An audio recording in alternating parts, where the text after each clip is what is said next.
Welcome to the Happiness Podcast. I'm Dr. Robert Puff. Do you ever wonder why everything can be going well? It can be a really good day, maybe even a good week, even a good month, which for some of us doesn't happen very often. But when it happens, we notice it, and it's wonderful. But then it doesn't last. Why is that? Maybe you're someone who's always wanted to be a mom, and you finally have that first baby, and initially everything is truly wonderful. But then fears start creeping in. Things start making you worried, and you wonder, what happened? I so much wanted to be a mom, and yet now I'm not happy. What's causing this? Or let's say you worked really hard to accomplish your goals, and you've made it.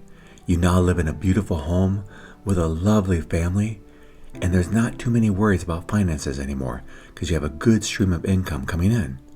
And yet, you're unhappy. Why is that? Or let's say you've worked really hard. You've saved your money. You paid off your home. And now you've reached a point where you can retire. You get a form of a pension, Social Security, a little bit extra money for traveling, and all seems well. And yet, in the back of your mind, you're still not happy. What's causing this? It has to do all about attachments. Attachments are things that we want in order to be happy. So our happiness is very much based on our attachments. If we're attached to something, we need them there, and if they're not there, we're going to be unhappy. So let's go back to the 3 examples I just gave. In the first one, this woman has her first child, something she's wanted her entire life. She's reached her goal. She's reached her attachment. She has it now. But here's where the attachments creep in. She's now attached to her child, living a full life, a healthy life, and her child living a good life. And if her child doesn't, she gets afraid. So when the child gets his first immune shot, she wonders, I wonder if my child will get sick or have a reaction to the baby's immunity shots. Or if the child gets sick, she'll wonder, I wonder if my baby now will get well, or will it get worse and maybe even die. Or then she thinks about the future, and she loves her little baby, and she can't imagine her baby growing up someday and moving out. She knows it may happen, but it's frightening, it's scary. And so she clings tighter to her baby. And unfortunately, because she's attached now to this new outcome, this new desire, she suffers because she's afraid. She can't imagine her life without her baby, and yet she knows that's a possibility. Or what about someone who reaches their financial goals and things seem to be going well? Then fears of perhaps a lawsuit where they could lose everything, and they're attached to their goals of everything they're achieved, so they're afraid. Or perhaps something could happen with their family. Even though now they've reached a financial goal, perhaps there's problems that could happen with the family, and they're attached to that. Or let's look at the third person who recently retired after so many decades of hard work to save money, to pay off bills, and now they have the time, the freedom, and the money to really enjoy life. But they're attached to being physically healthy. And at 60, 70 years old, that may not be the case anymore. So they suffer, they're afraid. When they wake up with an ache or pain or a body change, they get concerned, they get worried. Attachments cause us to suffer. And an attachment is something we say needs to be there for us to be happy. We all, I think, get that. If we're attached to being physically healthy and we're not, we're going to suffer. If we're attached to reaching some goal and we don't, we're going to suffer. If we're attached to having someone in our lives and they're not, we're going to suffer. But what most of us don't realize is, if we truly want to be happy, unconditionally happy, no matter what, we can't have any attachments, not one.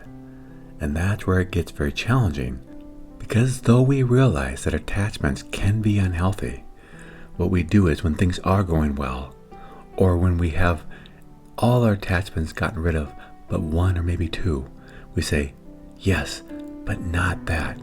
Do anything, just not that.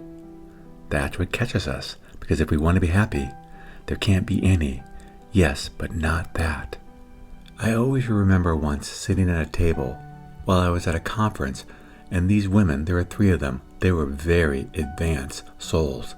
They were evolved, their lives went very well, and they helped people all over the world to improve their lives. They were very good at what they did.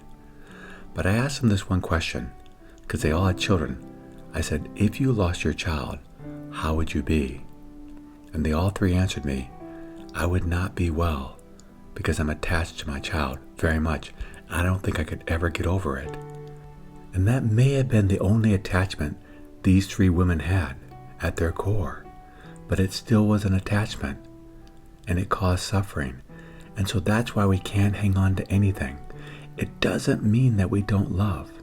I think we love better when we're not attached, because we realize that life, what is given to us right now, is a gift, and it can be taken away. That's the journey of life. Some things come for a while, then they leave for a while. We're grateful when they're there, and we don't take them for granted when they leave, because we know they may leave.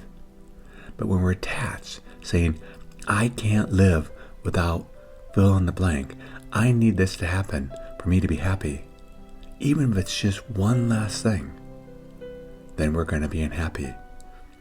And we're here to be happy.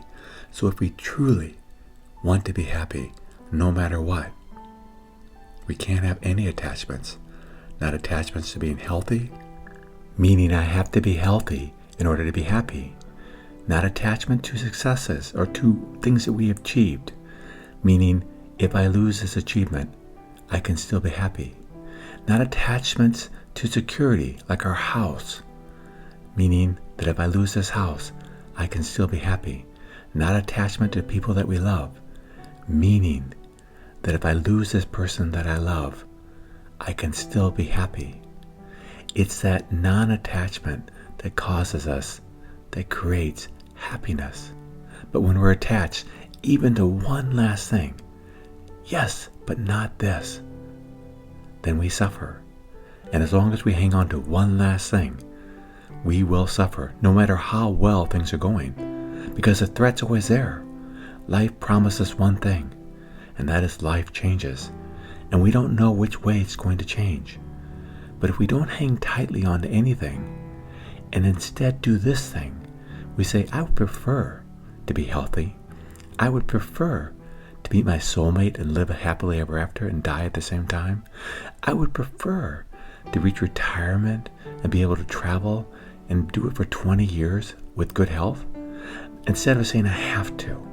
When we have to have something, that's an attachment. I would prefer to outlive my children, but I know I may not. I would prefer to have one job throughout my career, but I may not. I would prefer to live in a safe environment, in a good home, but perhaps I may not always. It's the preferences that allow us to flow with life. And when we flow with life, then our natural state isn't fighting life, because when we're attached, we're clinging on to something, saying this has to be there. And as long as we hang on to one last attachment, no matter what it is, we're going to suffer. If we have to be a doctor in order to be happy, then getting to a doctor is going to be exhausting. And if we make it, it's not going to necessarily make us any more happy. And if we don't make it, we're guaranteed to be miserable. That attachment is one of suffering. Whether we get what we want, whether we don't get what we want, or whether we fear what we want. The key is to let these things go and just flow with life. Again, there's nothing wrong with having preferences, but life doesn't always follow our preferences. So when we realize that, we relax. We stop trying to hang on to things, clinging tightly. I have to have this. And having to have anything is the path of unhappiness. It's the path of suffering. When we let go of everything and we say we're just going to flow with whatever life brings, it doesn't mean we're not going to plan for things. It just means when life says, nope, it's not going to go this way, it's going to go this way instead, we say, okay, wonder what that will be like. It's a flowing with life instead of fighting life. It's a non-attached form of living with life. And there's no, I have to have this, or anything, take anything, but don't take this. We stop doing that. We realize that's the path of suffering. So pragmatically, in conclusion, how do we do this? How do we really live a non-attached life? Well, what we do is every day, perhaps once a day when we wake up or when we go to bed, we review. We look at our lives and say, is there anything that I'm too attached to? That I say, I need this or I will not be happy? And then what we do is once we discover something, yep, I'm attached to this thing or that, whatever it may be, we actually visualize losing that thing, not having that attachment, feeling it and letting it go. And if we're able to truly let it go 100% and say, okay, I would not really prefer for this to happen, but if it did, if I'm diagnosed with cancer, I'll make that work. If someone I love, I lose, I'll make that work. If I have a financial crisis, I'll make that work. Because the truth of it is, no matter what we're afraid might happen or we might lose, there are people out there, many, that have gone through that very same thing, and they're fine. They're happy. We are incredibly good at being happy regardless of the situation. It's because our natural state is actually one of happiness. We suffer because we're attached to things. It isn't life that makes us suffer. Yes, there's pain. When we're hurting, of course there's pain. When we lose someone, of course there's pain. But we heal from that. We get better. Or we adapt. If there's physical pain, we adapt. We're quite good at adapting to illnesses, to financial loss. We're excellent at it if we don't fight it. But when we fight life and say, this cannot happen, or anything, I say yes to any attachment, I'll let it go, but not this one, then we're going to suffer. We need to let them all go. Again, we may have preferences, lots of them. We may have things we work towards, absolutely. But we flow with life, realizing that some things work out, some things don't. Sometimes things go the way we want, sometimes they don't. And we flow with life. We very quickly go to, how do I make this work? Because we can make anything work. And once we realize that deep in our heart, then we stop fighting life. We stop clinging to things. And instead we flow with life. And we realize that life is truly a beautiful adventure. As long as I don't cling, as long as I flow, and as long as I let go of every single last attachment. And by doing that daily check, seeing where our heart is today, what stories our minds are creating, what fears, what anxieties, we face them. We look them in the eye and say, I would rather be happy than have this attachment. And we let it go. We truly can have beautiful lives as long as we don't hang on to anything. And when we do that, all will be well, because we're going to flow with whatever life brings us. And when we flow with life instead of fighting life, we do find that life is good. Thank you for joining me on the Happiness Podcast. If you'd like to learn more about the podcast, please go to happinesspodcast.org. And until next time, accept what is, love what is.